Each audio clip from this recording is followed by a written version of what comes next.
What do you do when you're exploited at work? You talk about it without a second thought, and you approach the right people for help. Being bullied or harassed at the workplace is something we all fear. But when faced with dire situation of having your boss to be mean to you, or your colleagues abusing you with racial comments or hurting you mentally, action needs to be taken for your safety, and legal reprimand for abusive employee or boss. Here's a 3-step process in which you can approach reporting exploitation at the office. Step 1. Name the issue and legitimize yourself. This means name the person who is bullying you and what kind of bullying they are inflicting on you. Psychological harassment, psychological violence, emotional abuse, or even sexual harassment. This makes the problem known and legitimizes it. Step 2. Take time off from work, heal from the events that occurred, and come up with a contingency plan to tackle the issue. This means take time off from work, check your physical and mental health before returning to the office.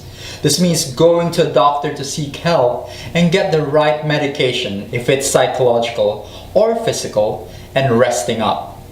Being more stressed makes the symptoms harder to deal with, and recovery time is added post-bullying.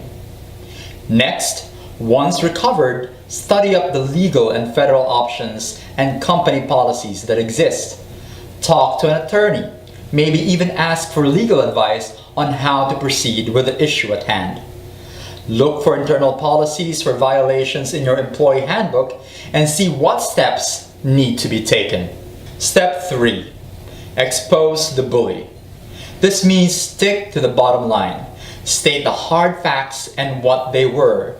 Time of abuse, the type of violation, and how it violates the codes and ethics of conduct that the firm has set.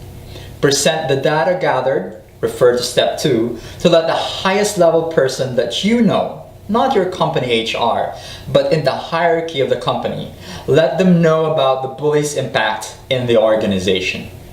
This is the last thing to do, and it's the most important step that you should remember. Now, if you ever find the need that someone is harassing you or practicing unfair, discriminatory practices, you know how to deal with the matter at hand.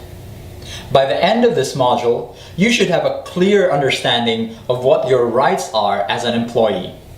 Furthermore, if you see that these rights are being violated, you now have the proper tools to utilize in a 3-step method to report the incident and deal with the problem at hand. Again, this is your friend in need and your partner, Eric Riego de Dios, signing off.